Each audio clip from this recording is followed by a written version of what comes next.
Welcome to the Effortless English Show with the world's #1 English teacher, AJ Hogue, where AJ's more than 40 million students worldwide finally learn English once and for all, without the boring textbooks, classrooms, and grammar drills. Here's AJ with a quick piece to help you learn to speak fluent English effortlessly.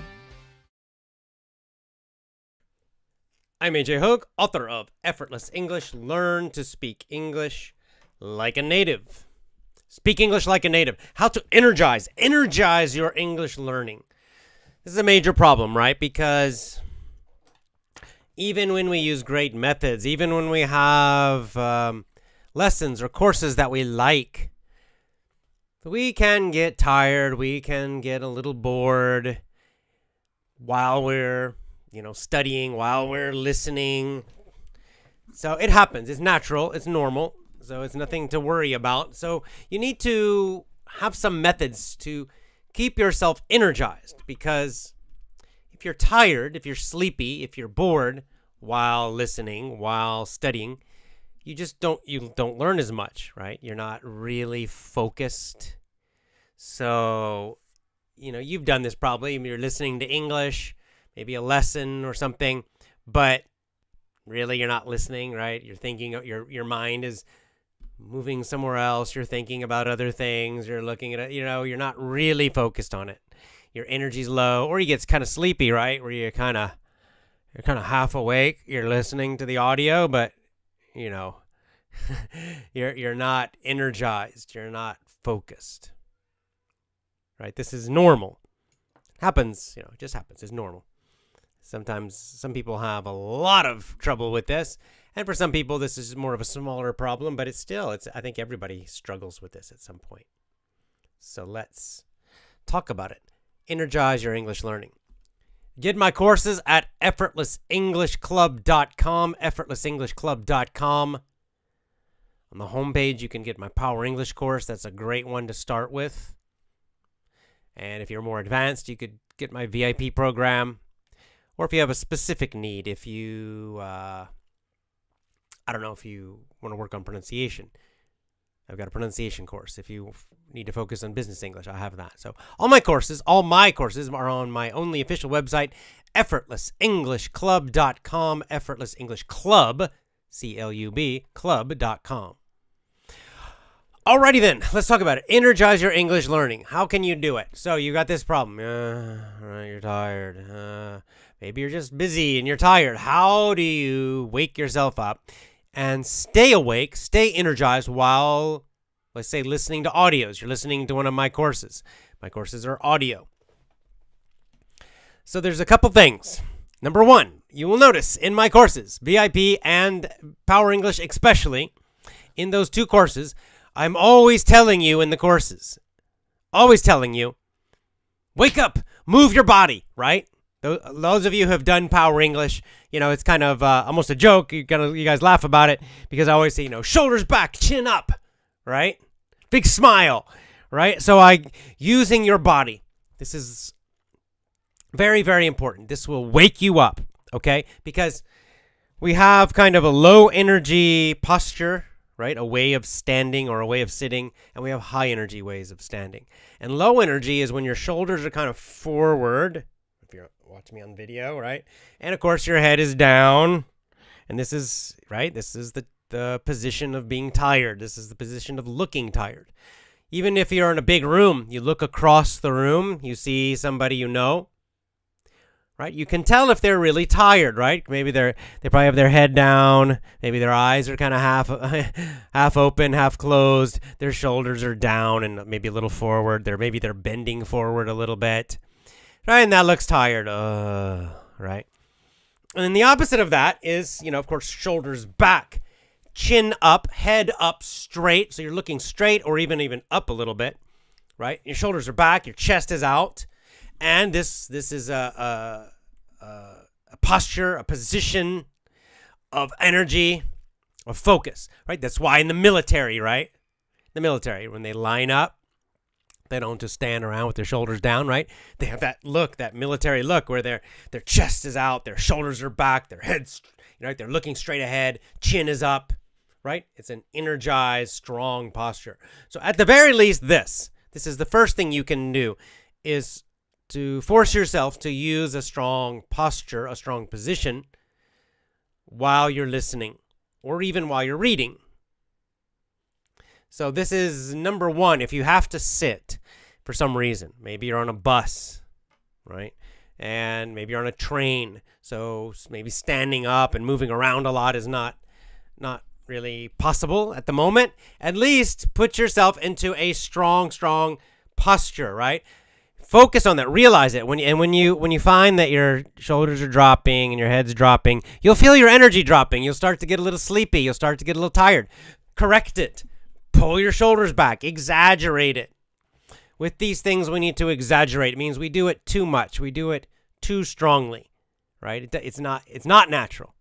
You're doing it much more than natural. But we need to do that to get a good effect, right? So you want to really pull your shoulders back. You want to really get your head up. Don't look down. Look up. Keep that chin nice and high, right? Of course, you don't need to look at the ceiling. I guess you can if you want to. But you mostly just looking straight ahead with your chin up, your shoulders back, and get that chest out too. Get your chest out, right? And if you really want to add a little more energy, smile. Put on a little natural smile. A small smile, doesn't have to be huge, but a nice little small smile will also help you feel better and give you a little more energy.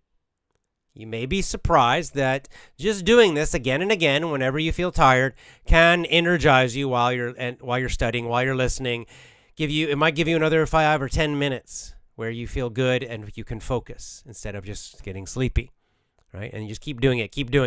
So that's kind of step one, right? If you must sit, then do it that way. But in general, I don't recommend sitting while learning. I don't recommend it. It's not the best way because it's just natural when we sit that our energy usually will drop a bit.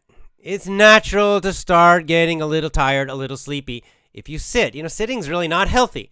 This is why people who have, office jobs and they're sitting all day, 6, 7, 8 hours a day, it's not good for them, right? They get back pain. They get all these pains and problems. They get kind of tired.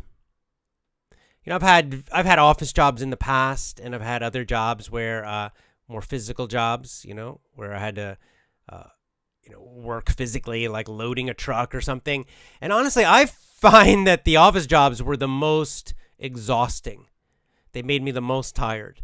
Not so much physically, but mentally. Like at the end of the day of an office job, I felt my brain was just, and my body just like no energy at all. Because I've just been sitting on my butt for the whole day.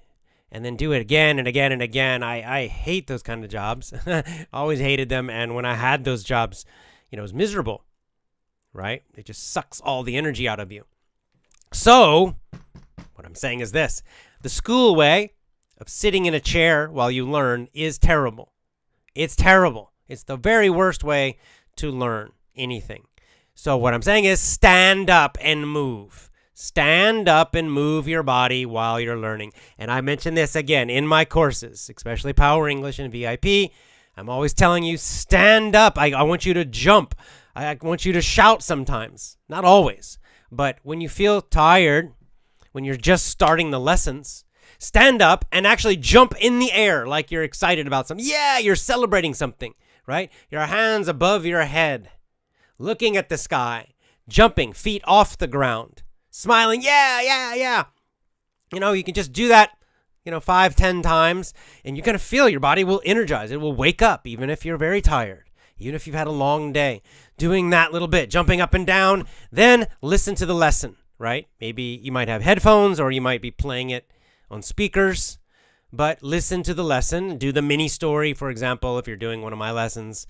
And in the lessons, I tell you to answer and to shout your answers with good, high energy. But while you're doing this, walk around, even if you're in a very small room. Even if you're like, I have a tiny office here, but I can still walk. You could take 1 or 2 steps, right? And then turn around and then do it. Or you could walk in a little circle, right? Just that little bit of body movement, walking around a little bit while you're listening is very, very energizing. This is going to help you with concentration, with energy, with motivation tremendously, this little change. Instead, not sitting, standing while you are learning. And not just standing, moving, actually walking. Like I said, you can do this even in a tiny room. You can do it. The best, however, and this is step 3, level 3, is to go outside. And this is the best of all. This is what I most recommend.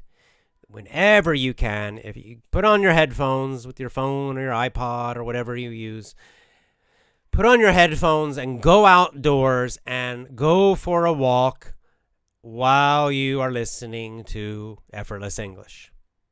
Okay? And while you're walking, have that strong posture again. Don't walk looking at the ground, staring at your feet, right? Look straight ahead. Have your shoulders back. Try, a little smile would be nice too. And walk. And don't walk super slowly. You don't need to race. It's not a race, but like an energetic walk, okay? Not super slow, like you're tired. A little bit of an energetic walk.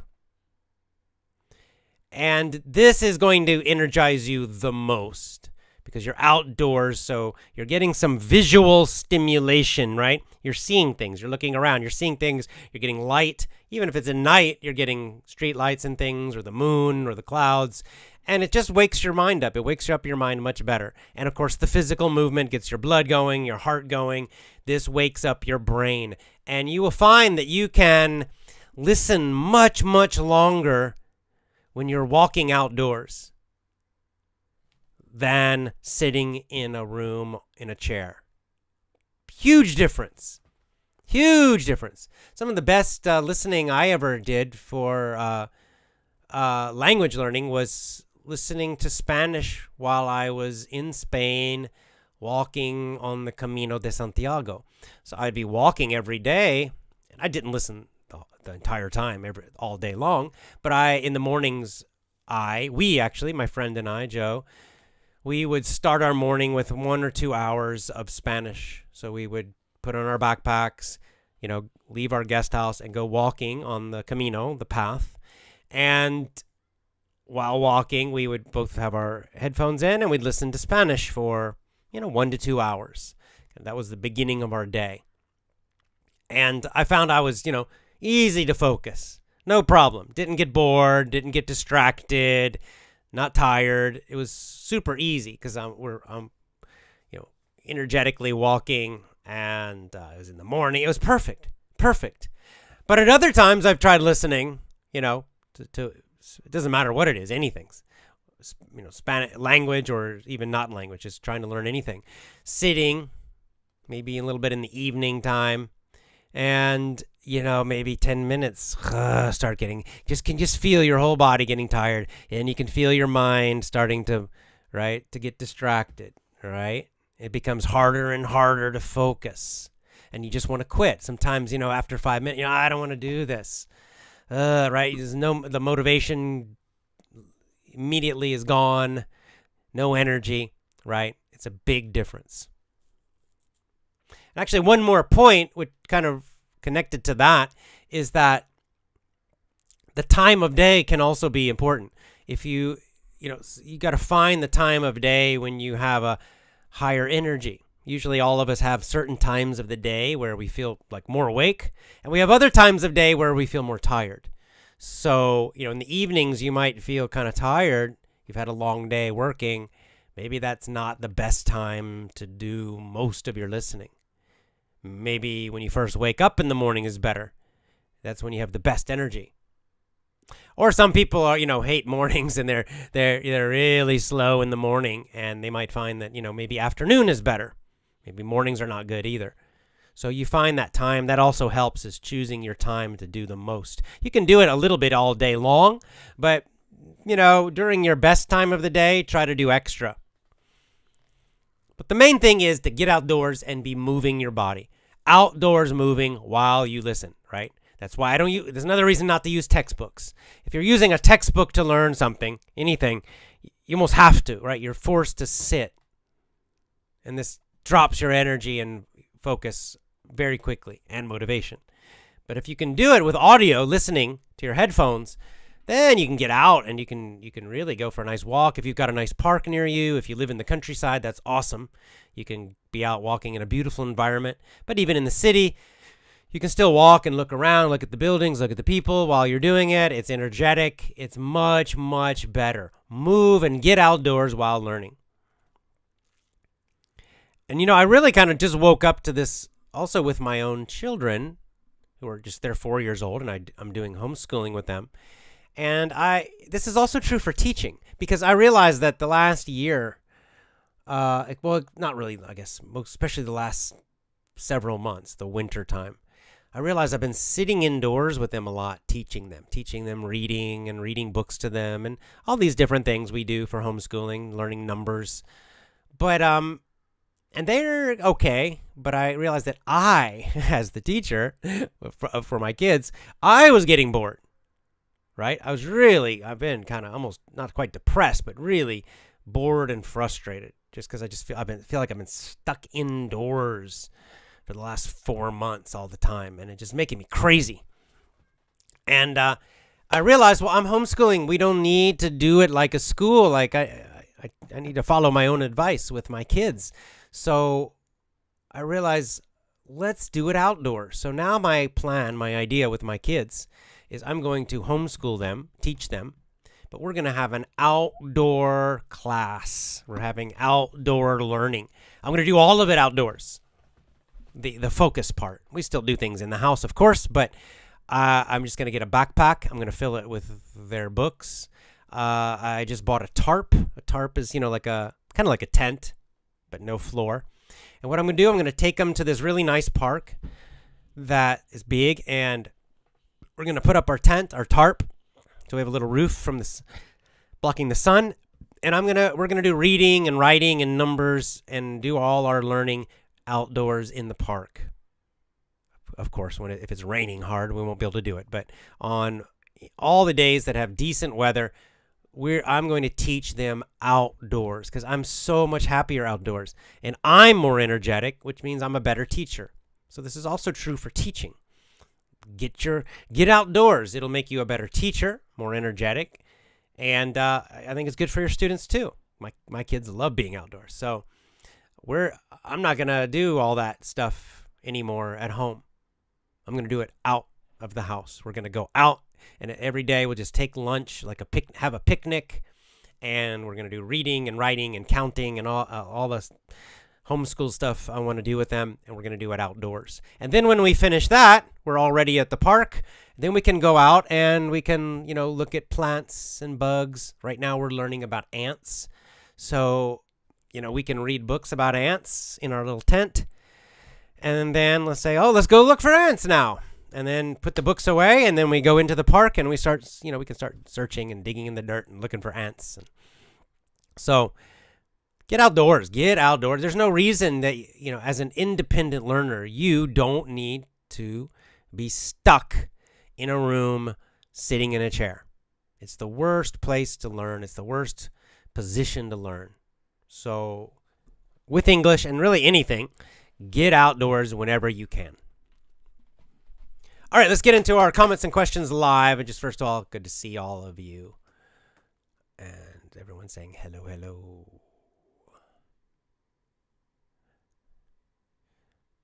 So good posture and bad posture.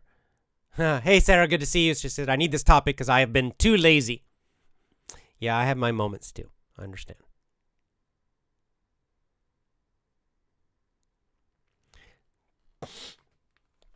Sing It Up says, how can I be energized doing something I don't like doing, don't like studying?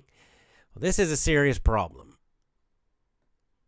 I'll give you my real answer.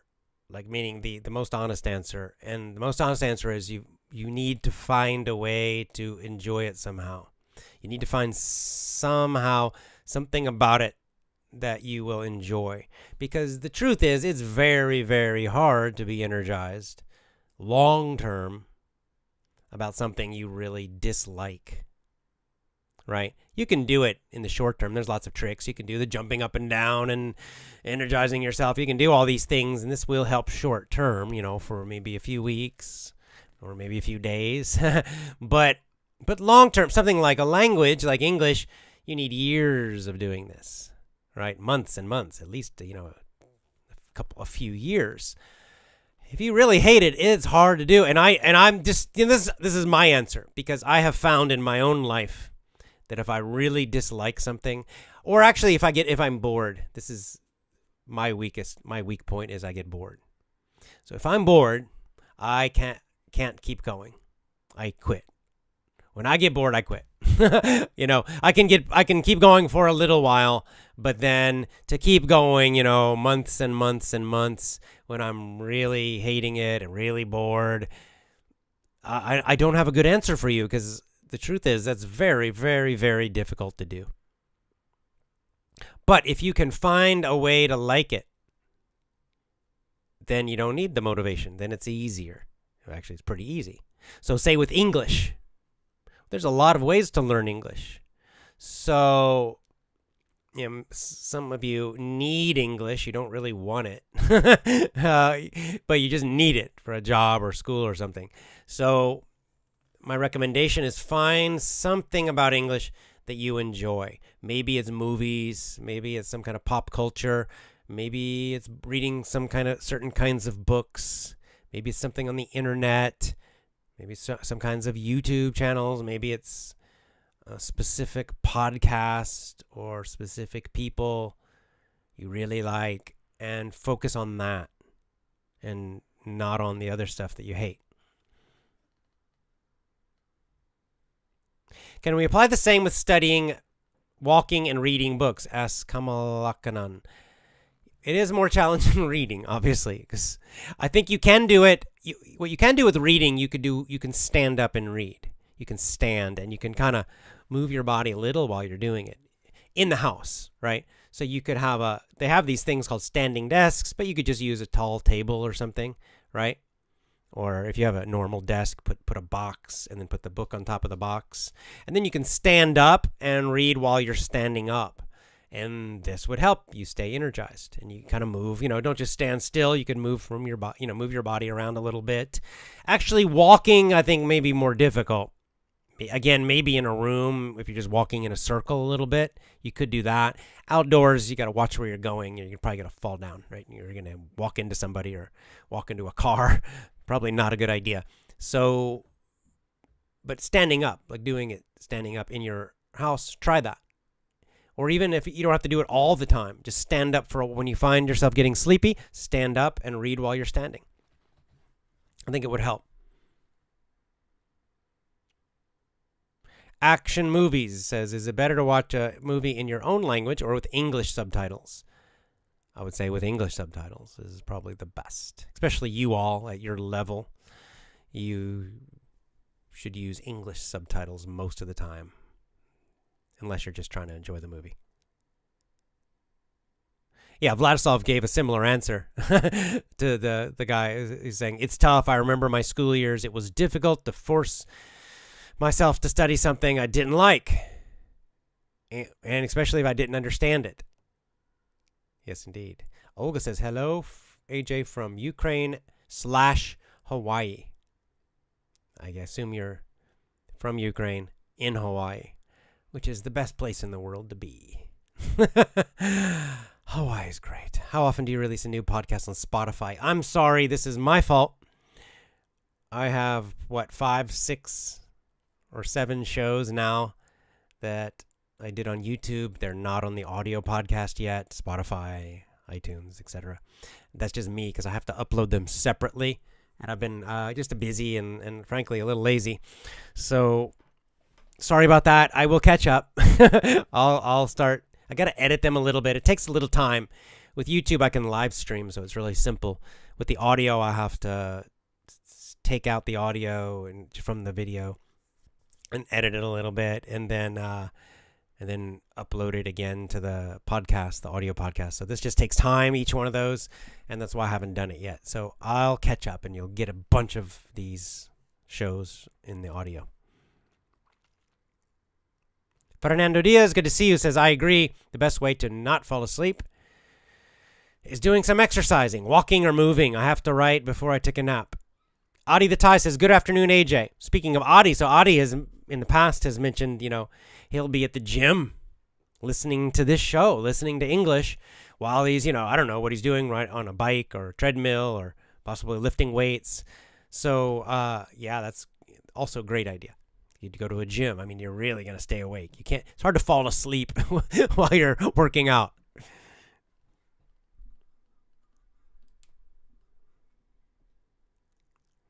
And then again, Jishnu's asking the same thing. Are your most recent podcasts deleted? They're not deleted. I've just been lazy and I haven't gotten them uploaded yet. I will.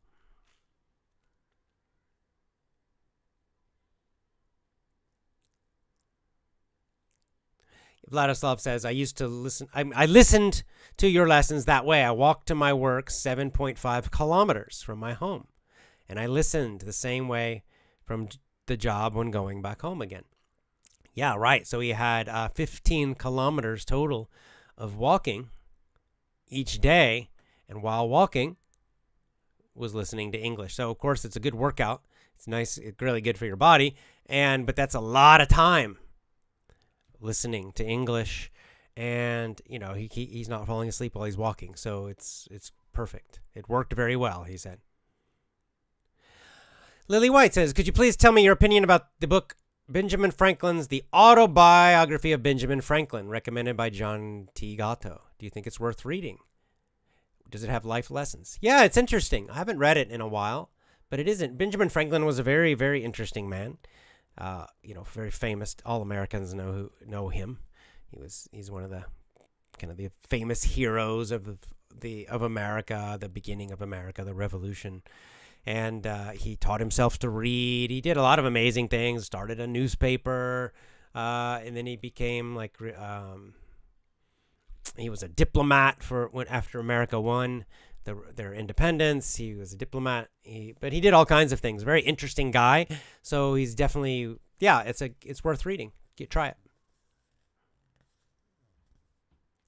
Ali Yilmaz says, when do you think you'll come to Turkey, Istanbul? Well, I have been to Istanbul one time. When will I go again? I don't know. But I will say this. I probably not for a couple years, but what I have in my mind is an idea when my kids get a little older. So probably when they're more like 7 years old, when they can understand more, when we're studying history. We're going to focus a lot on ancient Greece and Rome, and I really want to take them on a trip sometime, like a long trip, maybe a couple months, and go to Italy and go all around Italy and see. Of course, Italy, the ancient Roman,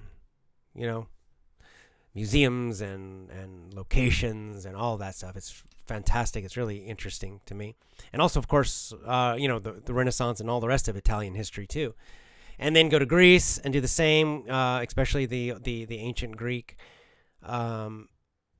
ruins and sites and historical sites. And then, going to what used to be Constantinople, Istanbul, right? Because it became, after the Western Empire fell, that became the capital, and the Eastern Roman Empire was around for another 1,000 years. So, modern day Turkey has a great amount of history. And then, of course, after the Romans and the Turks came, and also interesting history. So there's so much cool. I find that area of the world, that the northern Mediterranean, really, really, really, really fascinating. And I want to take my kids there so they can not just read from books. I don't want them only to learn from books. I want them to go and see things in the real world, Fernando Diaz says, nowadays I'm using a stationary bike, only pedals, at home. I can read this is a great idea.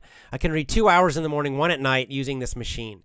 Yeah, good point, Fernando. So yes, you were asking about reading. This is a great way to do it. A stationary bike, if you can get one.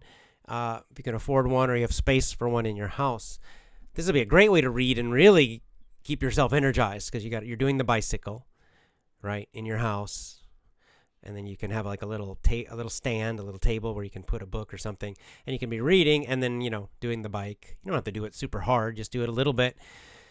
So you can get a lot of reading and getting some nice exercise too. Anna Grigoreva says, I like to be outdoors with my children. It's absolutely fine. Me too. I love it. I love being outdoors with my kids. That's what I prefer to do, is to be outdoors with them.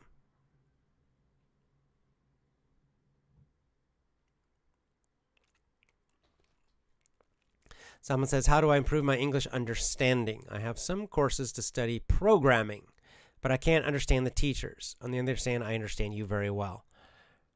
Yeah. So in this case, you seem like you probably understand general conversational English well. That's what I use.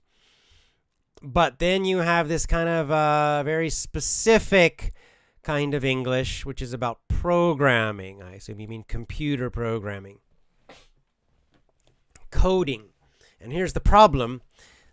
Those teachers are going to be using a lot of different vocab that's not common, a lot of words that are not conversational. They're not common words I don't use, maybe words I don't even know, because it's a special vocabulary, special words just for programming, right? So that's challenging. You need to find some podcasts about programming that are in English, and hopefully find some that are clear, that, maybe have someone who's speaking slowly, but a native speaker in English. They're talking about programming, and then listen to those again and again. Repeat them a lot, and this will start to help you. Good luck. Mitsuru Takahashi says, good to see you, AJ. How is your friend Joe and the woman, Kristen, that recorded some old lessons with you? They're doing well. I text them, almost every day. So they're doing just fine. They're in San Francisco. And, yeah, they're doing fine. Nuraliev says, how many hours should people sleep if they want to be successful? I think it's very individual. Some people seem to need more. I just had this conversation recently. I need sleep. I do not do well with a short amount of sleep. I think it's Tony Robbins. He talks about how he only sleeps, I can't remember, it's 4 or 6 hours a night. But it's not much. And I remember when I heard that, I'm like, oh my God, I couldn't do it. There's no way I can do it. I need much more sleep than that. So I think it's just individual. I think the idea is when you wake up, you feel good and you feel you're not tired all day. Your brain is clear all day long.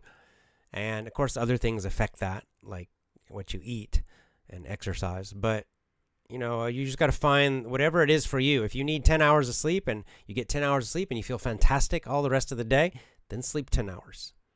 If you find that sometimes sleeping too much makes you feel kind of tired, actually. So if you find that you do great with 5 hours of sleep, then do that. Just got to know your own body.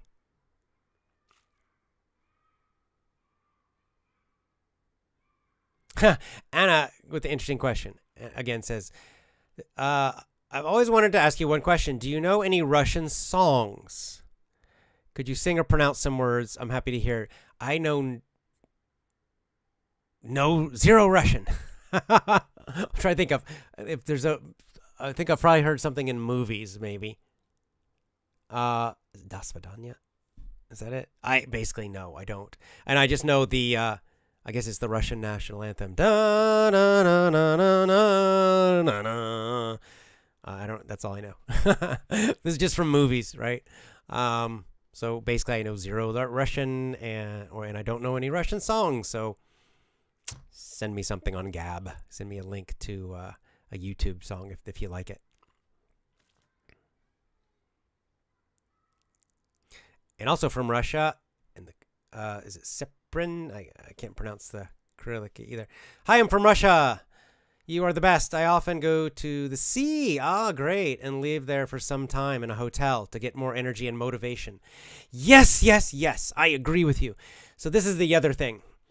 It's the other reason I've been kind of tired and I don't want to say the word depressed, but just kind of down, low energy.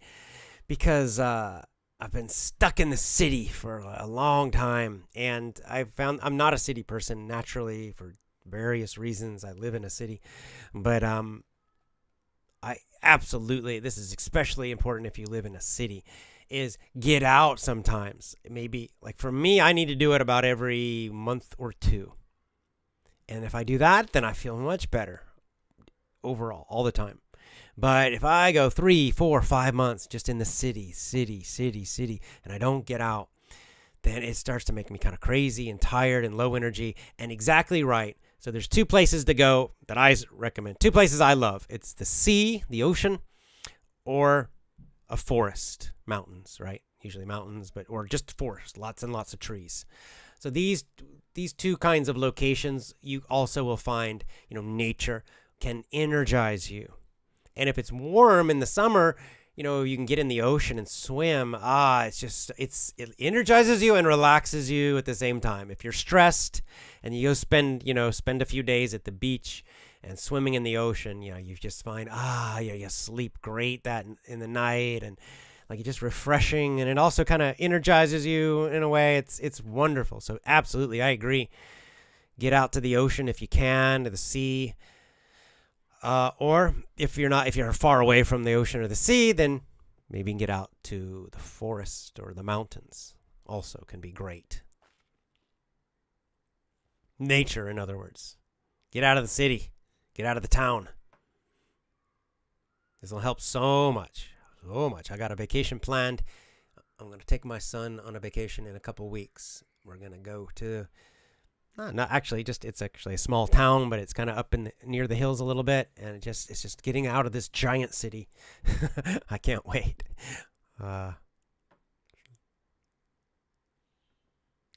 Okay, let's see.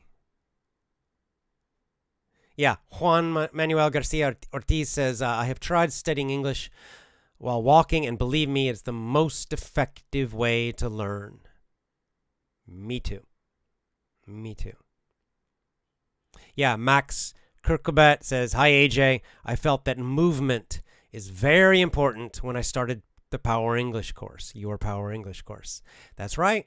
So everyone agreeing here. And me too. It's such a difference sitting and trying to learn or moving while you learn. Gigantic difference. Much, much better moving. That's why, this system of schools with kids, of making them sit in their chairs for 4, 5, 6, 7 hours a day. It is cruel. It is terrible. It's ineffective. It doesn't work. Just makes them bored. Makes them crazy. People say, ADHD and attention deficit. I'm sure there are some kids who have real issues, but a whole lot of kids are just bored out of their minds. It's not natural for a child to sit in a chair for hours and hours a day. It's not natural. It's not only is it unnatural, it's harmful. It's terrible. And it's not good for us adults either. It's also not good for adults to be sitting on your butt a long time. It's just a terrible idea. Don't get up and move while you're learning. Get up and move as much as you can in general, even when you're not learning. Move your body. Lily White says, do you plan to teach your kids personal skills? For example, public speaking, a strong will. Definitely. If yes, how? Could you please share your thoughts how to do it? Yes, it's an excellent question. So obviously it depends on age. There are only 4. So it's limited the kind of things I can do right now with them. Right now it's more about character. So I've got a book called, here's one. So you can do it with books. I've got the Children's Book of Virtues. William Bennett, who don't particularly like, but anyway, he made a good book. So, and this is it's just a collection of stories, but each story teaches a virtue. For example, courage, perseverance, right? Not quitting, keep going. Responsibility, self-discipline, compassion, faith, loyalty, friendship, right? So And these are kind of some of them might be a little more modern stories, but a lot of them are very old stories. The Little Hero of Holland, it's a very old, famous story. And the Tortoise and the Hare, Aesop, right? So Aesop's another one. So young kids can understand those Aesop fables pretty easily, right? And they use animal characters, and they're really short. So this is another way. So this is, another way to teach a lot of things, like, the Tortoise and the Hare is a classic story that all kids learn. But it just shows you the tortoise, the turtle, keeps just going steadily, doesn't quit. But the rabbit, who's much faster, he could easily win, but he kind of gets lazy and gets distracted, and then he actually loses the race, right? And this is so you can read these to your children and then just talk about what's the point, right? What do you want them to learn from that? So this is, I think, the foundation. Also, part of this would be religious education, depending on your religion. So if you are, like for me, Sanatana Dharma, I'm already reading them stories. Krishna Lila stories, and I'm going to start even at the age of 4, reading little tiny sections from the Bhagavad Gita, and then trying to explain them the best I can to a 4-year-old. Will they understand a lot of it? It can be very philosophical. Of course not, but I just want them exposed to it. I just want them to start hearing it, be exposed to it. And I actually got this idea just recently from a woman, a homeschooling book I just read from a Christian woman. And she talked about how with homeschooling her kids, they start reading them. They do 2 things for their Christian education, which is number 1 is Bible stories, we'll call it. So this is kind of easy versions of Christian stories. It might be a story from the Bible, but it uses easy language and it's made more simple for a kid. Or it might be, stories about Christian saints, or, whatever. Okay, so that's 1. And then number 2, though, is actually reading from the Bible, directly from the actual Bible to their kids. And she said they started doing this even with their very young kids. And of course, can the young kids understand all of that completely? No, right? Especially if you're using like a King James Bible. It's got this kind of old style of language for a 4-year-old, a 3-year-old, a 5-year-old. Most of it's going to go right over their head, right? So you don't read them pages and pages. That's crazy. So what you do is read one little verse, one little section, and they would probably be confused. I don't know what that means. So then what would you do? Then you say it to them again using simple language. Try to explain the idea. If it's a story, then explain the story. If it's just more of a lesson, you try to explain it to them in a way they can understand at their age. And then you can talk about it and let them discuss. And so you're starting it at a really young age. And I like this idea, so I'm going to start doing it myself. Because I had the idea, I got to wait. The Bhagavad Gita's so advanced, there's no way they can handle it. But I thought, I'm going to try it. They just get used to hearing the language. And then it's my job to try to explain it to them. And if they don't quite get it, it doesn't matter because it's just a short little, it's very short, like 3 sentences, 4 sentences or less.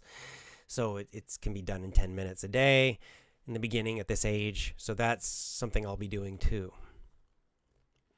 So I think that first is character, morals, and characters. Got to start with that.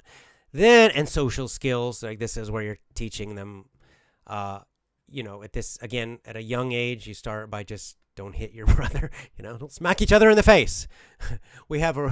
Actually, I use jujitsu rules for this. So what we do for physical fighting with my kids, they're twins and they're toddlers. So, sometimes we had a problem a little while, one of them biting the other one, and they want to smack each other, and it happens, right?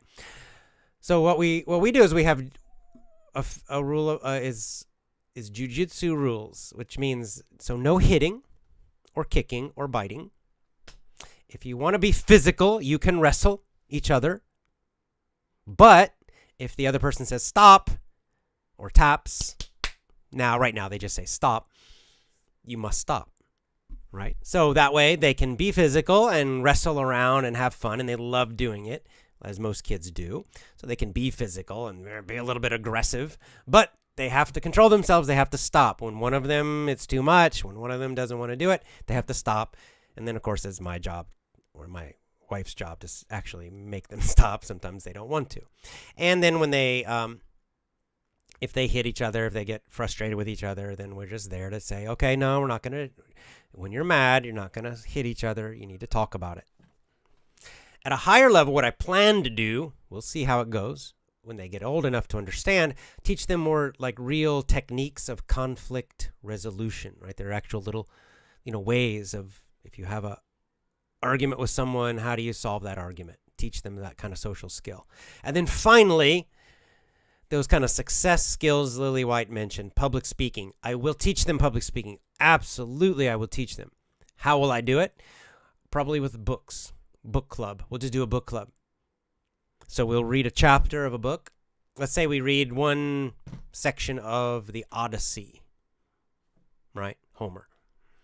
I'll say, okay, read it. Okay, next, you're going to have to stand up and talk about it. Tell me, what was it about? What did you think about it? What were the main points? What do you think, was there something in it that you think was useful or interesting to you? And I'm going to focus a lot more on them giving presentations than on writing papers. When they get old enough, they will need to write essays. That's a good skill to have, being able to write, of course. But I think it equally important is to be able to verbally discuss. So I'm going to have discussions with them, get them used to discussing things, talking about having conversations with me, asking them lots of questions, getting them giving their opinions. And then I'll start doing presentations where they have to stand up in front of me and, maybe my wife and their brother or sister and talk for a time limit, 1 minute, 5 minutes, 20 minutes about some topic. So I'll do that. And then, of course, I'll teach them, gradually we'll work towards being more persuasive, perhaps. And I'll start teaching them some of the actual techniques of public speaking. Probably we'll start with Dale Carnegie's approach because it's excellent, especially for beginners. It's superb. And then we'll move into other things, and I'll teach them about body language and all that stuff. So yes, I will. That'll be, it takes years, especially for kids. So you don't try to turn them into professional speakers in one day, but I will teach that. Absolutely. And I'll teach sales skills as well. They're going to, I'll start making them persuade me, like they already do it. Kids naturally do this. They're pretty good at it already. Most kids are pretty good at being persuasive. Somehow they lose it later. But, if you've had a kid who wants something, a toy or a candy or something, and you say no, they can actually be, well, what about this? And da-da-da. And they'll start arguing and negotiating and, right? Even at 3 years old, they're already like master negotiators. It's pretty impressive. So you can just start adding to that and teaching them more specific skills from sales books and negotiation books. And you kind of just play. It's kind of just a game. So you can say, yeah, I'll let you have, you could just say, I'll get you that toy, but you have to convince me, persuade me. Why should I do it? And then make them use some of their techniques and say, I'm not convinced. Try again, right? You could make it a game and make it fun. It doesn't have to be a toy every time. It could be just anything,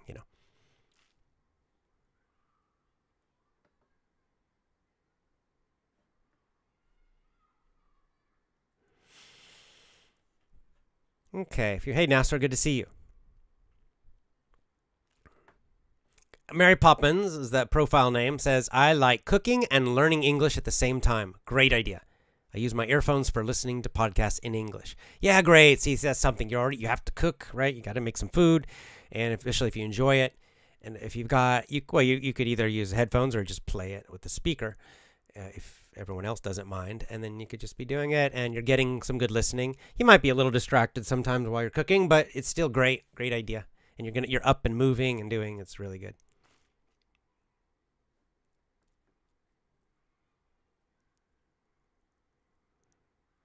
Cool. Zara Kanbarpur says, my name is Zara from Iran. I want to say thank you. You've changed my life because of your method. I became upper intermediate from 0 level just in 2 years with your way. Thank you. That is awesome, Zara. Good man. Fantastic.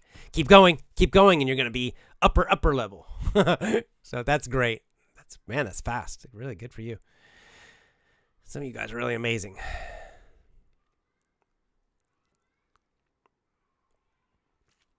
Oh, this is cool. Nyat Kine says, how are you, sir? Effortless English Club has been a springboard for my life.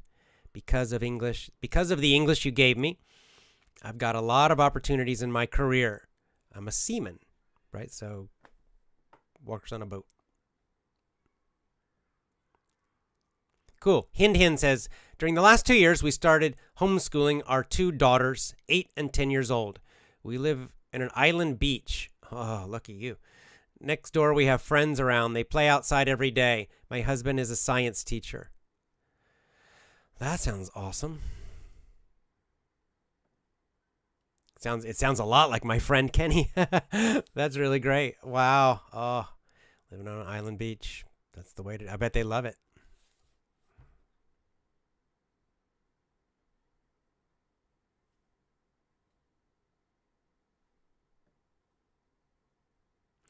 Anna says, have you ever thought about learning the Russian language? Who knows? When my kids get a bit older and I have more time, who knows? I don't know. Right now, not learning any languages. It's all. Oh, you absolutely pronounced well in Russia. You have also sang our hymn correctly. Ah, okay.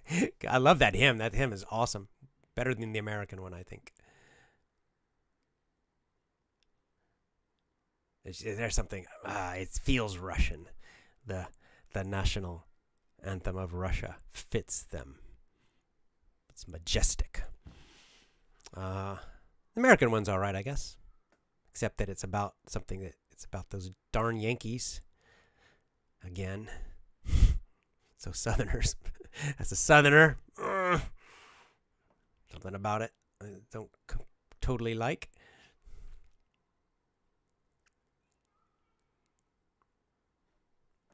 Yeah, cool. Yeah, Adi following up says, I like to exercise by weightlifting and running on the treadmill. Yeah. Yeah, because our city has problems I can enjoy while you're teaching. Yeah, great. It's like you're inside, and that's awesome. Musin says, I can't invite you to Syria, my country right now, because of the current conflict. Hopefully it will end. But really, hopefully things will get soon in the near future. I certainly hope so. As a rare pipe smoker, I very rarely will smoke a pipe, but I do very occasionally. Syria has a very famous region called Latakia. I don't. That's how we pronounce it in English. I don't know how to pronounce it correctly, but they're very famous for growing there. Oh, Sergey says, I can teach you some Russian words. You're welcome. Yes, I'd love to learn some Russian.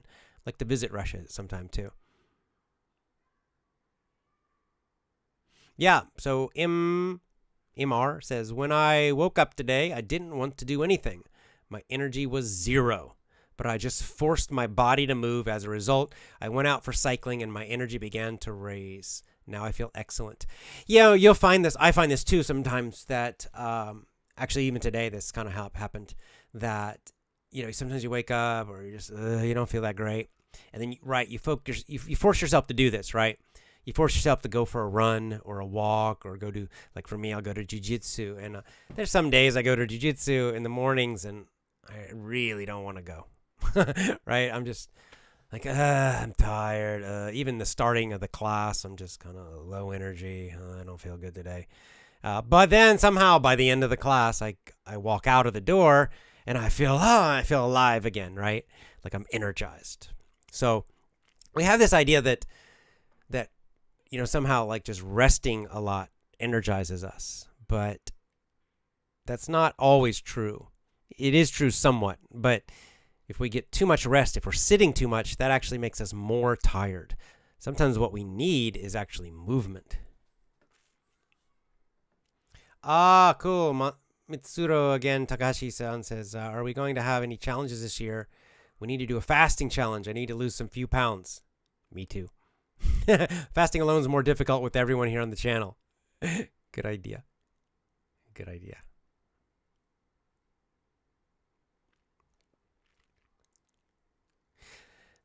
Javiera Anwer says, do you think that Power English is a good course for teenage students? Yes. I'm a teacher. I'm using your mini stories to teach English to my students of grade 3 till 8.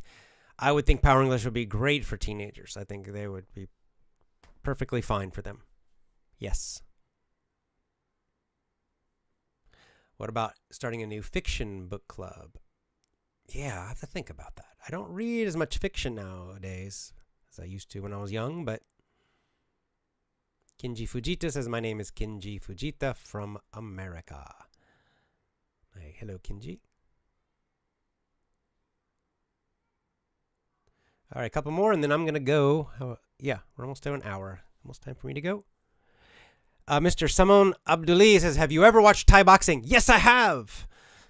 A few times. I've been in Bangkok. I've been to both the stadium, Lumpini Stadium I've been to, and I forgot the name of the other one. Ratchadamnern, is it? But I've been to both those stadiums. I've seen Thai boxing, and I've seen it in, I think, Chiang Mai. I've seen more of a little small local match, but the real, the high level guys are in Bangkok at those two professional stadiums. It's really, Thai boxing is amazing. It is tough, but it is super cool, which is why so many MMA fighters do it. Yeah, I love Thai boxing. I think it's fantastic. But I am not tough enough to do it myself. To be honest, I'm not.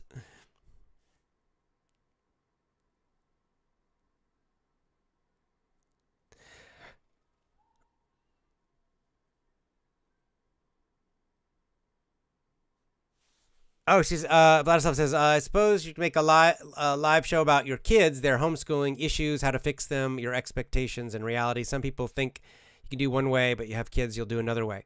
Yeah, this is a good point about homeschooling, probably about everything, but in general, but teaching your kids at home, that you have to be flexible and changing. That's exactly right, because especially if you've never done it before, you don't know what to expect, and so you start off with some ideas. Like I did this, by the way, with my kids. They're just babies, and so I have this idea. Okay, I'm gonna do this. I'll do this. I'll do this, and then I start trying a certain approach, a certain way of teaching them. And then I would find okay, this I like this. One thing I'm doing. Oh, I like it. This is great. Like just reading books to them is so far number one. They love it. Reading books to them. Just reading to them. A lot. They love it. They'll read the same books hundreds of times.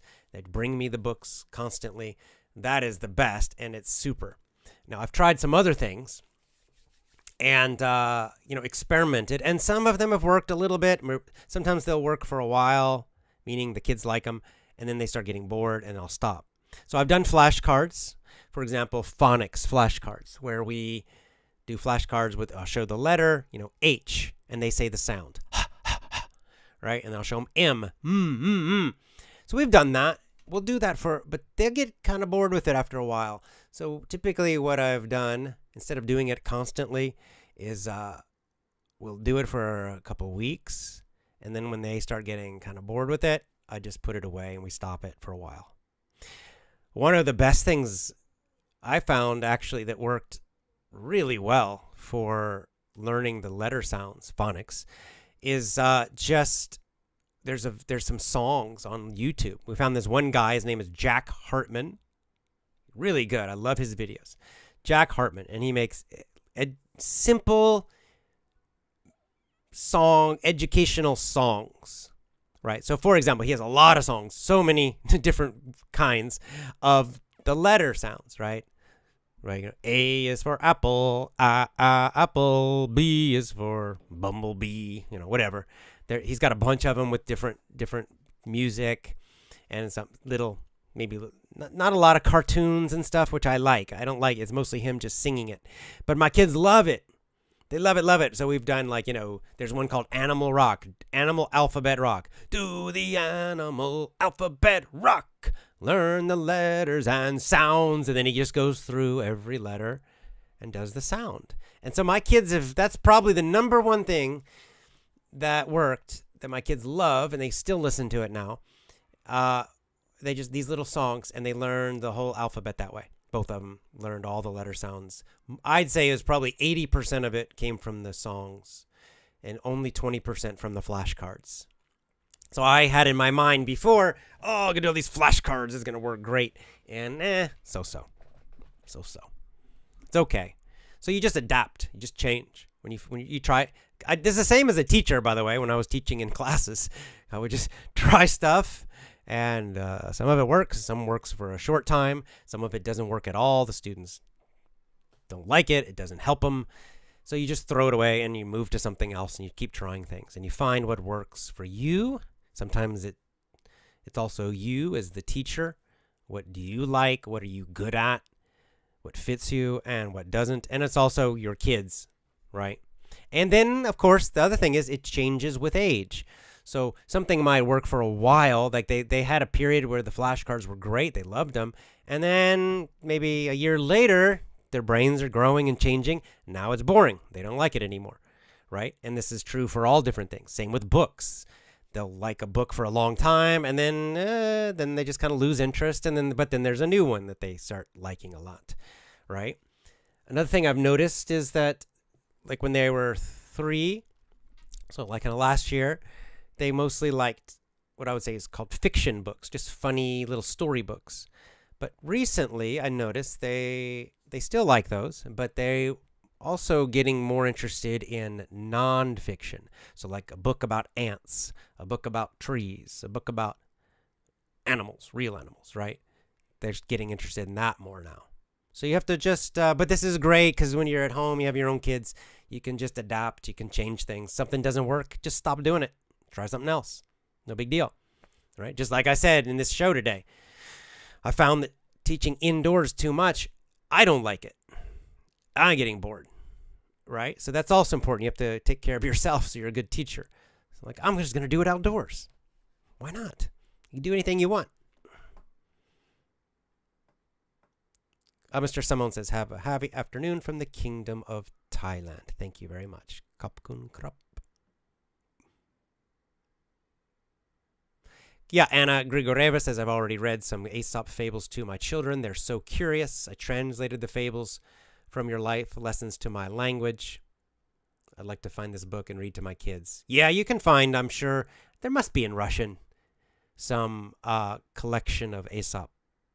It's so old, it's so famous that I would imagine there are translations in so many languages. So just, yeah, check it out. Mauro says, AJ, is winter over there? Your beard has gone away. Spring is here. Spring is here. Yes, it's spring here. It's warmer. The cherry blossoms, the sakura, are coming out now in Osaka. Yes, I love it. I love it.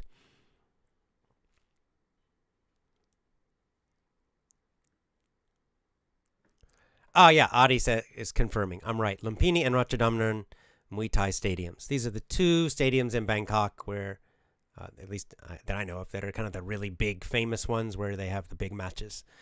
If you get a chance, if you visit Bangkok sometime, you definitely do it. Go see a Muay Thai match at those stadiums because it's the real thing. It's really cool.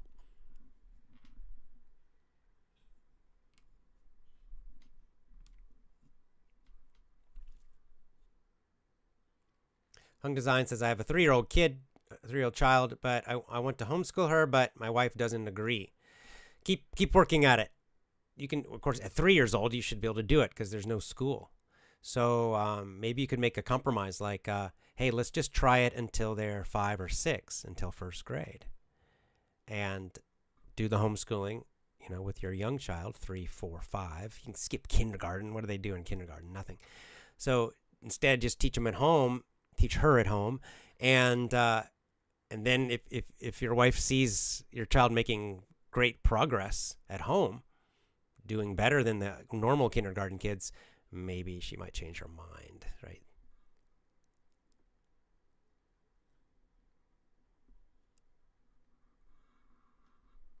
James said, if you could play a musical instrument, you could energize your English by playing an American song. I know, but I've failed many times with trying to learn a musical instrument. I accept that I am not for whatever reason, is not for me. Hey, Akko from Tokyo. So, Akko, I wonder, is Tokyo also getting warmer? Because actually today is, I think, our last chilly day. It's been warm this whole week. Flowers are coming out.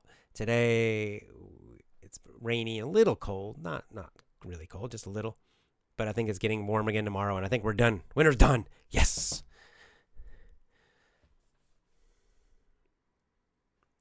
This is a very good question, Lily White. How do you plan to teach your kids to be resilient, not to quit? Resiliency is extremely important personal skill. Do you know any books or tips how to do it? It's something that has to be taught. I don't know. Honestly, I don't know. I do think it's something that must be taught through experience, though. I don't think you can learn it or practice it or build it just through books, right? So that toughness to keep going. I mean, my first thought is something like martial arts, like jiu-jitsu, I believe, would be number one for kids, because they're going to lose a lot. They're going to be in uncomfortable situations a lot. So to keep going. I know I've become more resilient just by training jiu-jitsu, right? I've learned to relax more in tough situations, and I've learned just to keep going, even though I have bad weeks, I have bad months, and just keep going, So I think just the way you build resiliency is doing difficult things and not quitting. So I think you've got to get them into doing difficult things. It might be a martial art, but it could be anything, really. Learning a musical instrument is tough. It takes a long time, and you got to keep going. So, you find things your kids will generally enjoy, but they're not always easy. They need to do things that are tough, not just stuff that's easy too. So that's my quick answer, is I'll try to figure out and encourage my kids to do things and keep going in some things that are tough. Whether that's jiu-jitsu will be one of those things, because we'll do it at home, but maybe something else too. I don't know. Learning a language, for example. Paulika, good to see you as always. I always listen to English as I'm walking. I find it genuinely energizing. I've been doing it for years now. It's my good habit. Thanks to you, AJ. Yes, awesome. Okay, it's almost time to go. Speaking of my kids, I gotta go play with them. Sriracha, good to see you. How are you doing? Long time no see.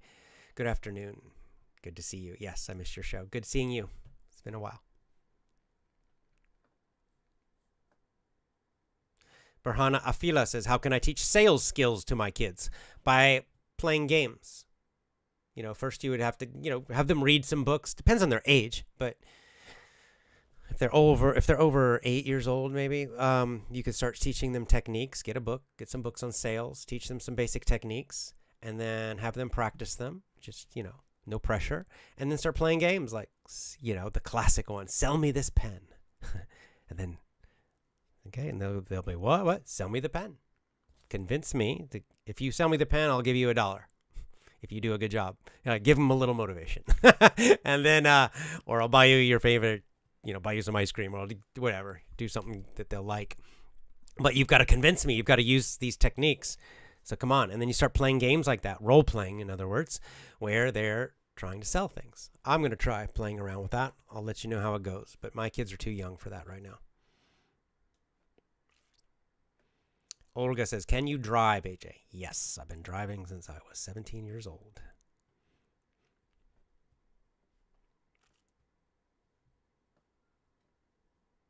Most Americans learn to drive at a young age because it's such a car culture and such a big country, and we don't have a good train system in most places, so you kind of have to drive in America in a lot of places. Most places you must drive, so most people learn to drive at quite a young age, teenagers.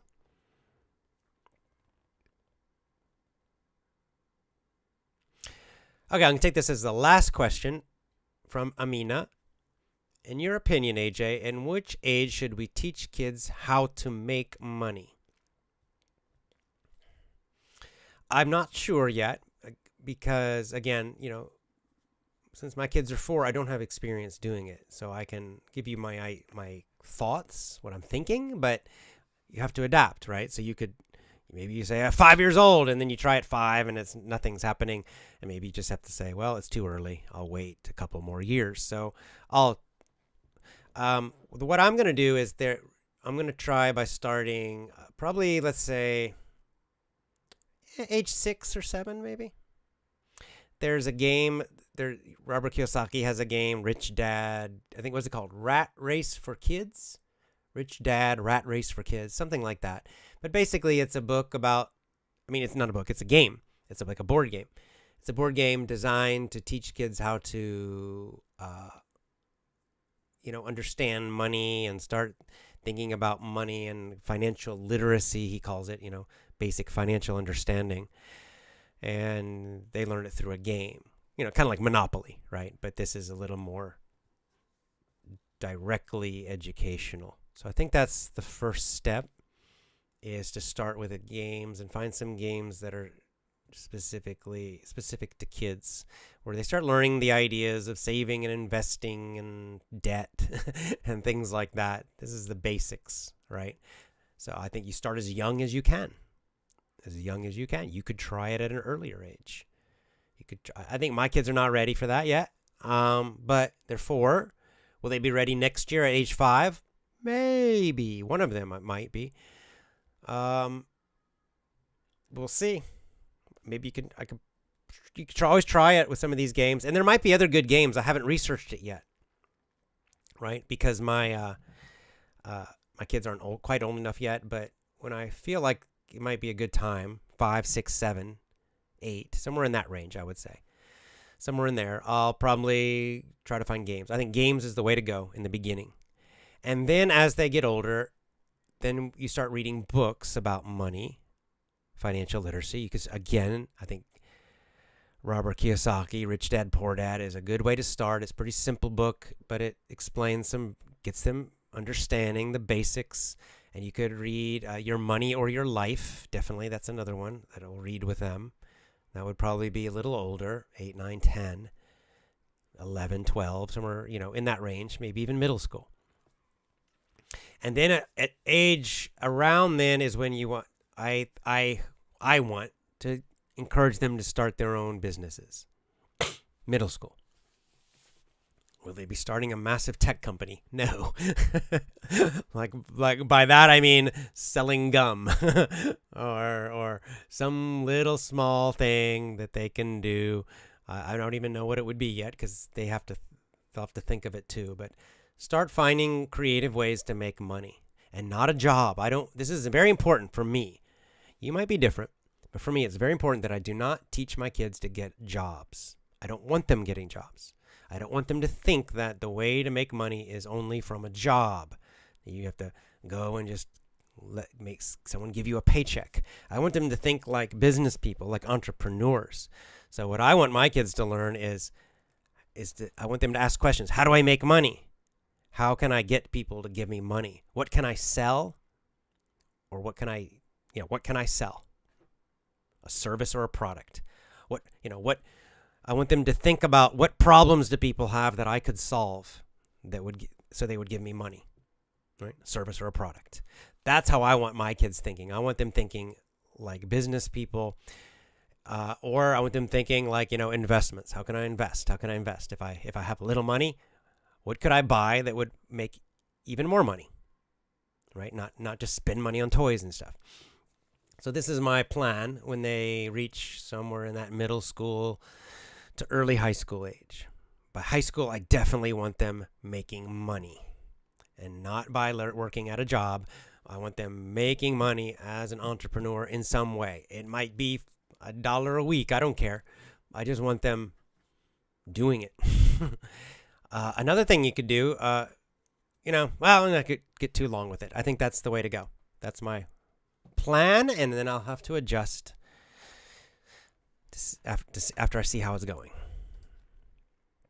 Again, that's the wonderful thing about homeschooling, and also for you as a learner, independent learning in general, is you can adjust, you can change anytime. If you go to a school, you're stuck with the class. You must follow the curriculum. You must follow their plan. You must do their lessons. You must, do every chapter in the book you're using. You must use the books they tell you, right? There's no flexibility. And if you hate it, well, you're stuck for the whole semester. But when you're learning at home yourself, or if you're teaching your own kids, you can, boom, as soon as you realize, oh, this is not working, just get rid of it, stop, or just stop it, and let's try something else. Let's do something else. Sometimes you come back. A lot of times it's timing. A lot of times with kids, it's just timing.